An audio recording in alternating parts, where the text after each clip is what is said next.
Saudara, Anda menyaksikan Kompas Bisnis bersama saya Putri Oktaviani.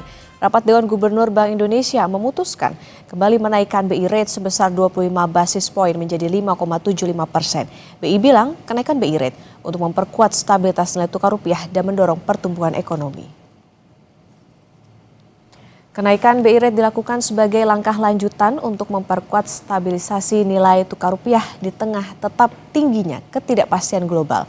Selain itu, kenaikan BI rate juga dilakukan untuk menjaga inflasi tahun 2026 dan 2027 tetap berada dalam kisaran sasaran 2,5 plus minus 1%.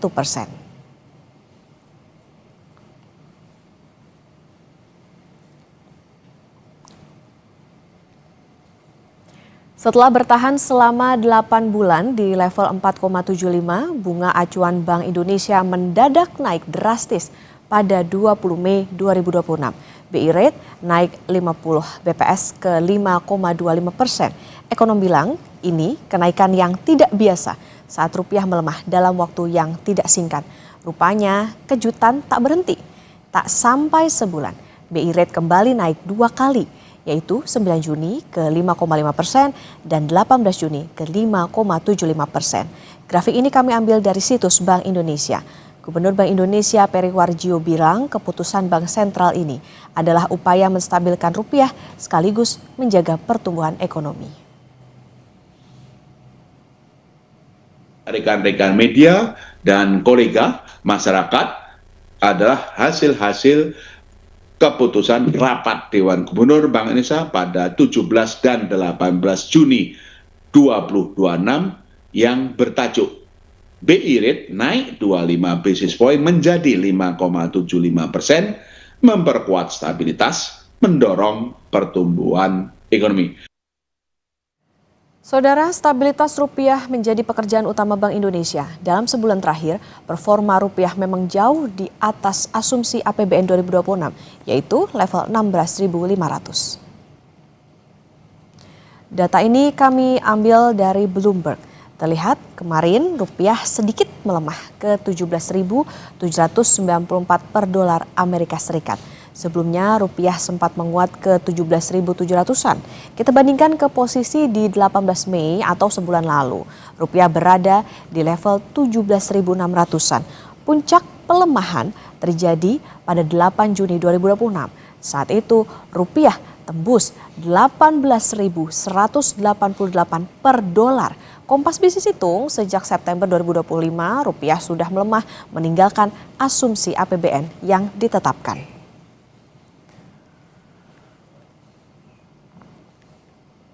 Menko Perekonomian Erlangga Hartarto meminta perbankan tidak buru-buru menaikkan bunga kredit setelah BI rate naik agresif 1 persen poin dalam 1 bulan terakhir.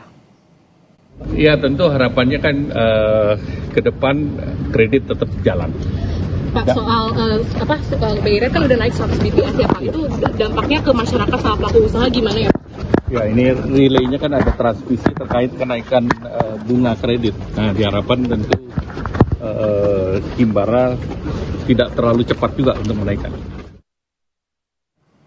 Otoritas Jasa Keuangan bilang keputusan Bank Indonesia menaikkan BI rate ke 5,75% sudah tepat dan dihormati.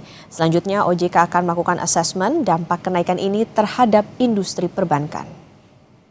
Seperti apa, Bu? Kita menghormati semua keputusan yang diambil oleh Bank Indonesia dan kami yakin mereka sudah melakukan assessment secara cermat ya. Dan kita tentu dari OJK kita akan melakukan assessment juga terhadap perbankan kita dari berbagai sisi yang mungkin terdampak dari kenaikan BI rate tersebut. Tapi intinya kita mendukung dan semoga harapannya terbaik. Bank Indonesia menaikkan BI rate untuk menstabilkan rupiah, tetapi bagaimana persepsi masyarakat atau level akar rumput terhadap kebijakan ini? Apakah bank akan menaikkan bunga cicilan dan simpanan? Kompas Bisnis akan tanya ke Kepala Ekonom Bank Permata Joshua Pardede. Selamat pagi Mas Joshua. Selamat pagi Okta. Mas Yuswa, menarik soal bagaimana BI Rate kembali menaikkan suku bunga ke 5,75%. Ini asumsinya untuk dorong penguatan rupiah. Tapi catatannya adalah ini kurang dari sebulan naiknya sudah 100 basis point. Bisakah kita bilang kalau BI ini agresif naikin suku bunga acuan dan apa yang perlu dipahami publik atas kebijakan ini? Ya, mungkin dalam skala waktu dan juga tempo kenaikannya cukup agresif ya, di mana seperti yang tadi disampaikan bahwa dalam rapat mingguannya di tanggal 9, Bank Indonesia baru saja menaikkan 25 basis poin, dan di RDG bulanan bulan Juni ini pun juga kembali lagi Bank Indonesia menaikkan 25 basis poin setelah sebelumnya di bulan Mei pun juga sudah menaikkan 50 basis poin. Jadi memang dalam 2 bulan terakhir ini 100 basis poin kenaikan ini kalaupun dikatakan cukup agresif, tapi itu dalam rangka untuk menjaga stabilitas nilai tukar rupiah. Karena kalau kita mencermati juga bagaimana perkembangan dari ekspektasi suku bunga di Amerika Serikat dengan tingkat inflasi globalnya yang juga meningkat signifikan akibat perang di Timur Tengah, tentu ini yang harus diwaspadai oleh Bank Indonesia adalah untuk menjaga stabilitas nilai tukar rupiah dalam jangka pendek ini, agar jangan sampai nanti untuk bisa menarik daya tarik investor asing di pasar modal, sehingga ini tidak jangan sampai nanti mendorong pelemahan nilai tukar rupiah lebih lanjut lagi, karena pada akhirnya ini akan mendatangkan imported inflation ataupun nanti inflasi untuk barang-barang yang kita impor ini pun juga akan semakin mahal, dan ujung-ujungnya inflasi secara keseluruhan pun juga ini akan meningkat, dan ini pada akhirnya akan bisa menekan daya beli masyarakat juga. Jadi ini mungkin hal-hal yang dihindari ataupun dimitigasi oleh Bank Indonesia. Dengan demikian Bank Indonesia memutuskan kembali untuk menaikkan tingkat suku bunganya di rapat RDG bulan ini gitu ya, dan ini harapannya konteks yang harus kita pahami adalah ini bukan dalam rangka untuk menekan perbankan ya ataupun untuk menekan sektorial, tapi lebih karena tadi upaya-upaya dari Bank Indonesia untuk menjaga stabilitas nilai tukar rupiah, dan juga kalau kita melihat juga tadi untuk untuk bisa menjaga kepercayaan investor ya terhadap aset-aset berdenominasi rupiah, sehingga ini kita publik perlu memahaminya juga bahwa kenaikan BI rate ini bukan untuk berdampak negatif kepada ekonomi, tapi juga melainkan untuk menjadi tameng ya agar tekanan nilai tukar ini tidak berubah menjadi tekanan harga yang lebih berat di dompet masyarakat. Oke, kalau begitu untuk menjaga stabilitas, lantas sebetulnya siapa sih target kenaikan BI rate ini? Investor asing, kalau tadi untuk menjaga kepercayaan investor supaya nggak keluar dari pasar SBN atau sektor perbankan, karena di satu sisi bunga SRBI juga naik, Mas Yuswa. Ya, saya pikir adalah target utamanya dari kenaikan BI rate ini adalah pasar keuangan dan juga pasar falas ya, khususnya investor asing yang memegang SBN dan juga SRBI. Jadi bukan sektor perbankan ya, karena memang perbankan ini hanyalah jalur transmisi saja, jadi bukan objek kebijakan yang ingin ditekan gitu ya. Dan tentunya BI secara eksplisit juga merancang kebijakan ini untuk menarik dan juga mempertahankan aliran modal asing. Dan ini bukti nyatanya juga sudah diumumkan bahwa BI menjaga struktur tadi suku bunga SRBI ya, baik dari tenor 6 sampai dengan 12 bulan, agar tadi sejalan dengan kenaikan BI rate sehingga ini akan bisa tetap menarik investasi portofolio asing, dan juga BI tetap akan melanjutkan pemberian insentif ya, penurunan biaya lindung nilai bagi investor asing sebesar 10% tadi untuk mengkompensasi ya kewajiban yang selama ini mereka tanggung. Dan ini hasilnya sudah mulai terlihat ya, di mana di kuartal kedua ini sudah mulai terlihat aliran modal asing masuk ya, khususnya di pasar obligasi dan pasar SRBI, sekalipun memang di pasar sahamnya masih terjadi outflow. Namun yang mungkin kita harus kembali lagi yang kami ingin tekankan tadi sekali lagi adalah BI kembali lagi ingin berupaya untuk menyeimbangkan ya kenaikan suku bunga acuan ini dengan paket kebijakan makroprudensial yang masih tetap longgar, artinya agar perbankan ini juga tetap bisa menyalurkan kredit gitu ya, dan BI tetap kembali membuka lelang instrumen repo ya untuk 3, 6, 9, dan 12 bulan untuk menjaga kecukupan likuiditas. Dan artinya ini juga secara kesimpulannya adalah kenaikan BI rate ini tadi diarahkan untuk lebih ke arah keluar gitu ya, untuk menjaga rupiah dan juga menahan aliran modal asing keluar. Sementara itu kebijakan makroprudensialnya tadi akan tetap longgar, ini guna untuk menjaga kepentingan domestik ya dalam negeri untuk dapat bisa memastikan agar kredit ke sektor real ini tidak terputus. Oke, Mas Yusuf, tapi gini, ada yang menarik soal survei Litbang Kompas yang mengatakan masyarakat merasakan tekanan ekonomi yang berat. Ini juga tadi dimention soal bagaimana akan berdampak pada bagaimana kenaikan bunga kredit, kemudian juga tidak hanya ke masyarakat tapi juga ke industri, ke pengusaha, soal bagaimana naiknya biaya pembiayaan usaha dan juga ruang ekspansi yang juga makin sempit. Nah, kalau bicara soal masyarakat, sejauh mana kenaikan BI rate ini bisa berdampak ke terutama kelas menengah? Ya, saya melihat memang kelas menengah ini yang adalah kelompok masyarakat yang akan paling terdampak ya, karena mereka masih memiliki cicilan yang berjalan dengan bunga mengambang dan juga karena masih memiliki kredit KPR ya dengan skema bunga tidak tetap dan juga nasabah kredit kendaraan bermotor, pemegang kartu kredit yang outstanding-nya cukup besar dan juga pelaku usaha kecil ya yang memang punya pinjaman modal kerja gitu ya. Sehingga artinya memang meskipun memang ini tidak langsung ya, ada mekanisme yang tidak langsung yang juga perlu kita cermati karena ketika memang biaya pinjaman ini naik gitu ya, tapi dunia usaha memang cenderung biasanya akan menunda ekspansi gitu ya, mengurangi kapasitas produksinya dan juga lebih hati-hati dalam misalkan kenaikan upah gitu ya. Dan bagi kelas menengah ini juga yang bergantung pada lapangan kerja di sektor swasta, ini efeknya memang akan lebih menyakitkan lagi gitu ya, karena memang kenaikan cicilan KPR ini akan bisa mendorong kenaikan cicilan KPR mereka. Jadi artinya memang ini yang harus dikatakan adalah secara jujur bahwa akar dari tekanan kelas menengah ini saat ini memang bukan semata-mata BI rate, karena kalau kita lihat kan memang harga pangan pun juga ya sampai dengan misalkan inflasi bulan Mei itu juga sudah cenderung naik gitu ya, dan ini karena dipengaruhi juga oleh kenaikan LPG, BBM non subsidi gitu ya, dan ini artinya ini juga berpotensi menggerus daya beli masyarakat kelas menengah secara bersamaan. Dan artinya dengan kata lain kenaikan BI rate ini dalam konteks ini memang merupakan konsekuensi dari kondisi global yang memang cenderung memburuk gitu ya daripada penyebab dari tekanan itu sendiri. Jadi bila BI tidak menaikkan suku bunga dan juga rupiah terus melemah, ini dikhawatirkan tadi tekanan harga ini akibat inflasi dari impor ini akan jauh lebih berat lagi bagi kantong kelas menengah dan juga dibandingkan tadi kalau kenaikan dari cicilan pinjaman. Jadi memang ini ada konsekuensi yang sudah ada hitung-hitungan dari Bank Indonesia tentunya, dan ini mungkin pilihan ataupun pilihan kebijakan yang paling optimal. Oke, kalau itu dikatakan paling menekan ke kelas menengah, lantas butuhkah sebetulnya atau adakah harusnya hitung-hitungan dari pemerintah misalnya insentif buat kelas menengah, karena selama ini untuk subsidi nampaknya kayaknya lebih menyasar ke yang prasejahtera begitu dibandingkan dengan kelas menengah.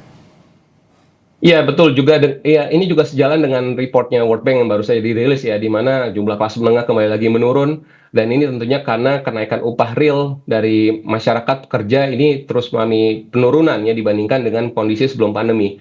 Dan ini saya meyakini juga ya bahwa dengan kondisi di mana pemerintah bisa mengupayakan adanya ruang-ruang pemberian insentif ya khususnya kelas menengah, misalkan diskon listrik yang kita alami misalkan pada saat awal tahun 2025 ini kan sebenarnya berdampak signifikan ya kepada masyarakat kelas menengah ya, dan ini tentunya akan bisa mengurangi misalkan bulanan untuk pembayaran listriknya ya, dan juga misalkan untuk biaya transportasi, biaya kesehatan dan juga biaya pendidikan. Ini yang mungkin harus diperhatikan oleh pemerintah agar tidak terjadi kenaikan yang signifikan gitu ya, karena ini yang mestinya agar bisa terjaga sehingga tidak terlalu menggerus, karena konsekuensi tadi dari kelas menengah yang mengalami tadi cicilannya meningkat, tentunya dia akan mulai mengurangi tadi ya belanja barang tahan lama, mengurangi pembelian aset-aset investasi gitu ya, dan juga ini pun juga akan bisa dan ini akan mempengaruhi juga nantinya kualitas kreditnya kalau misalkan belanjanya mereka ini semakin membengkak tanpa ada disupport oleh pemerintah tadi terkait dengan beberapa diskon tarif ataupun belanja yang mungkin bisa diupayakan oleh pemerintah. Oke, baik Mas Yusuf, nanti kita lanjutkan kembali dan saudara tetap bersama kami di Kompas Bisnis.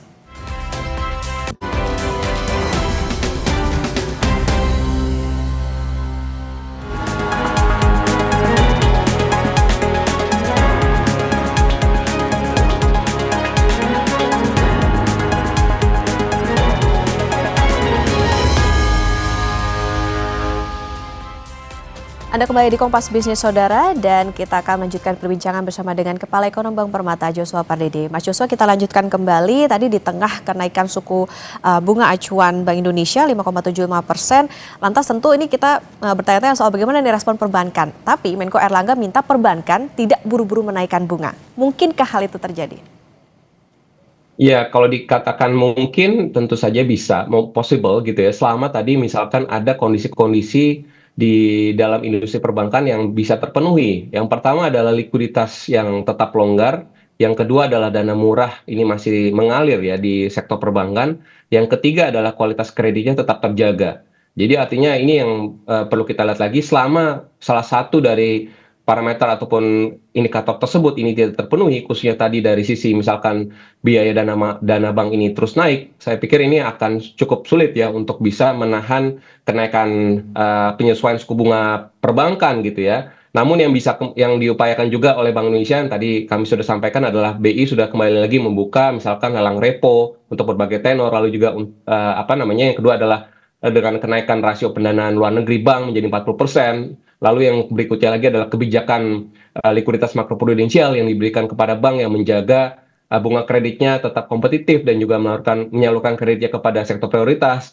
Jadi dengan kata lain yang realistis buat perbankan itu bukan meminta bank untuk tidak menaikkan bunga sama sekali, tapi itu memang sulit untuk dijamin. Tapi bagaimana melainkan memastikan ya kenaikannya ini agar bisa bertahap, selektif untuk sektor-sektor tertentu dan tidak terjadi dalam satu waktu yang serentak gitu ya. Dan juga perlu kita perhatikan di sini adalah sektor-sektor produktif seperti pertanian, industri pengolahan dan juga UMKM. Ini memang seharusnya mendapatkan perlindungan ya ataupun coverage dari sisi bunga yang lebih lama dibandingkan segmen kredit konsumsi lainnya.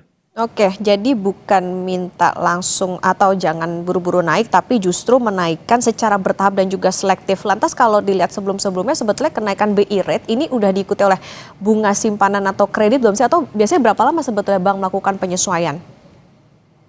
Ya, kalau kita mencermati data terakhir ataupun fakta sebelumnya, ini memang menunjukkan transmisi dari kenaikan suku bunga BI rate ini kepada suku bunga perbankan, ini belum sepenuhnya terjadi. Dan ini memang tetapi tanda-tanda penyesuaian ini sudah mulai terlihat ya, terutama misalkan di suku bunga kredit yang baru gitu ya. Dan ini memang ada perbedaan arah yang menarik gitu ya. Di mana misalkan rata-rata tertimbang suku bunga kredit rupiah yang berjalan ini justru malah menurun tipis pada Mei gitu ya. Namun suku bunga kredit baru ini justru malah langsung ada peningkatan ya dalam waktu 1 bulan. Dan perbedaan ini mencerminkan bahwa ada efek jeda ataupun lag time gitu ya dalam transmisi dari suku bunga, di mana memang kredit ini kredit ini lama dihitungnya itu dengan bunga yang lebih rendah gitu ya. Kalau kredit lama ini masih dihitung dengan bunga yang lama yang lebih rendah, sementara itu untuk kredit yang baru ini sudah mencerminkan kondisi pendanaan dan persepsi risiko hari ini. Dan memang sebelum juga rangkaian kenaikan suku bunga BI dalam 2 bulan terakhir ini, SBDK ataupun suku bunga dasar kredit perbankan pun juga di bulan April ini masih turun ya, masih turun tipis ya, menjadi sekitar 8,6%-an gitu, karena memang biaya dana perbankan masih tetap terkendali. Namun kembali lagi ini menunjukkan bahwa suku bunga, ya pokoknya selama bunga dana pihak ketiga ini belum naik, artinya bank ini masih bisa menahan dan bahkan masih berpotensi untuk menurunkan SBDK-nya. Tapi tadi kalau kenaikan biaya dana dari perbankan ini sudah mulai terlihat, memang ini transmisinya memang akan juga lebih cepat gitu ya. Tapi memang secara umum pola-pola historisnya saya pikir memang dari sisi untuk penyesuaian SBDK ya mungkin sekitar 1 hingga 3 bulan. Sementara itu suku bunga kredit biasanya kalau kita lihat secara historisnya itu 3 hingga 6 bulan dan pada akhirnya dampaknya kepada perekonomian real ini akan membutuhkan waktu 6 hingga 12 bulan. Sehingga makanya dampak penuh dari kenaikan BI rate di bulan Juni ini kemungkinan ini baru akan terasa di semester kedua 2026 paling cepat ataupun juga misalkan di awal 2027. Sehingga dan kita berharap tadi bahwa ketiga prasyarat terkait dengan likuiditas, risiko kredit dan juga biaya dana perbankan ini yang tetap bisa murah ini agar bisa terpenuhi, agar tadi penyesuaiannya tidak terlalu signifikan. Oke, ini yang perlu diperhatikan oleh masyarakat terutama yang punya beban kredit, tentu nanti harus dilihat bagaimana di beberapa bulan di antara jeda dari bulan Juli ini. Nah, Mas Joshua, OJK juga bilang akan melakukan assessment dampak BI rate ke perbankan. Kira-kira Apa sih yang akan dilakukan oleh OJK?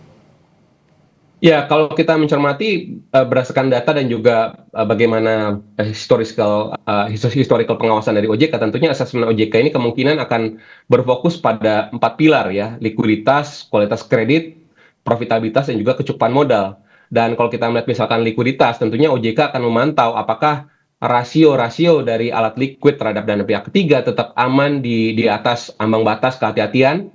Sharing tadi memang kompetisi perebutan dana ini masih cukup hangat ya, dan dan ini akan bisa mempengaruhi nanti kecepatan dari penyelesaian suku bunga kredit. Meskipun memang AL per DPK saat ini masih relatif masih manageable 24,74%, tapi memang kenaikan suku bunga deposito ini mulai terjadi, dan ini karena memang ini tidak agar perlu dipantau gitu ya, agar jangan sampai nanti terjadi perang bunga yang tadi akan bisa mempengaruhi juga kecepatan dari penyelesaian suku bunga. Yang kedua adalah kualitas kredit. Tentunya OJK ini akan mencermati bagaimana sektor-sektor yang paling sensitif terhadap kenaikan suku bunga. Ya, tadi khususnya UMKM, KPR, kredit kendaraan bermotor, lalu kredit konsumsi. Lalu yang berikutnya tadi profitabilitas. OJK akan mengkaji bagaimana apakah margin bunga bersih bank ini mulai tertekan karena suku bunga simpanannya naik lebih cepat dibandingkan suku bunga kredit. Dan terakhir tadi adalah kecukupan modal. Meskipun memang rasio CAR saat ini masih cukup kuat ya, 23,97%, tapi yang OJK masih akan terus memastikan bahwa bank memiliki bantalan-bantalan yang cukup untuk bisa menyerap tadi potensi dari kenaikan kredit bermasalah akibat tadi potensi apabila ada debitur kelas menengah yang ataupun usaha kecil yang mulai mengalami kesulitan membayar cicilannya di semester kedua tahun ini. Oke, lantas kalau kita lihat tadi bagaimana risiko ataupun juga dampak dari kenaikan BI rate ini terutama terhadap kelas menengah dan lain sebagainya, di tengah juga upaya dari pemerintah untuk bisa menjaga tetap perekonomian bisa tetap stabil. Apakah kebijakan ini menurut Mas Joshua lebih banyak membawa manfaat atau justru risiko buat perekonomian Indonesia saat ini? Ya, kalau kita lihat dalam jangka pendek memang kebijakan ini lebih banyak membawa manfaat, dalam artian tadi dalam jangka pendek risikonya akan dalam jangka menengah ini risikonya akan membesar ya. Tadi jika tidak diimbangi juga dengan kebijakan fiskal dan juga pengelolaan likuiditas yang tepat. Dan yang pertama tadi manfaatnya rupiah sudah perlahan-lahan diperkirakan akan mulai mengalami penguatan gitu ya, dan juga tanpa ada kenaikan suku bunga BI dalam 2 bulan terakhir ini, tentunya nilai tukar rupiah kemungkinan pun juga masih akan mungkin levelnya masih akan di level yang tertekan gitu ya. Yang kedua tadi adalah bagaimana mempertahankan kepercayaan investor ya terhadap aset-aset keuangan Indonesia.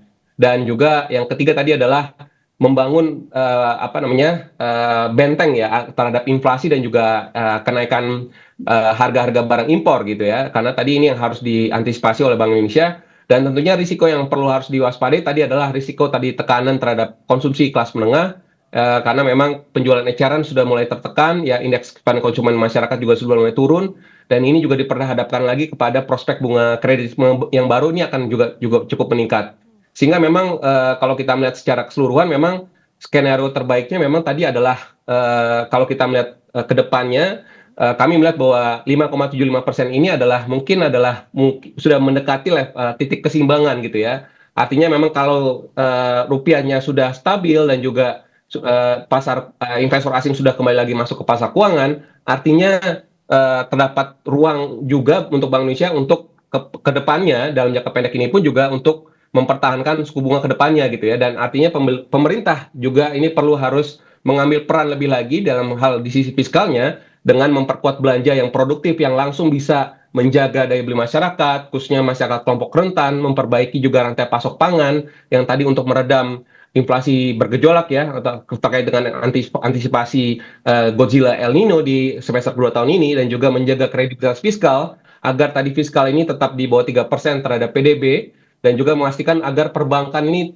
tetap menyalurkan kreditnya kepada sektor-sektor produktif gitu ya, dan juga sektor-sektor yang bisa menciptakan lapangan pekerjaan. Jadi kombinasi kebijakan ini tidak bisa kita hanya mengandalkan kebijakan moneter saja, tapi juga kebijakan fiskal ini pun juga harus saling seiring berjalan, sehingga kombinasi fiskal dan moneter ini kalau tepat sasaran tentunya jalan tengahnya adalah tadi untuk menjaga stabilitas di satu sisi dan juga untuk mendorong pertumbuhan ekonomi di sisi yang lain. Oke, kita harapkan tentu upaya pengetatan moneter ini bisa mempunyai manfaat tidak hanya jangka pendek tapi juga jangka panjang terhadap ekonomi, termasuk juga tadi untuk investor maupun juga nilai tukar. Di samping juga tentu kita harapkan ada upaya dari pemerintah untuk tetap menjaga daya beli masyarakat, terutama untuk kelas menengah.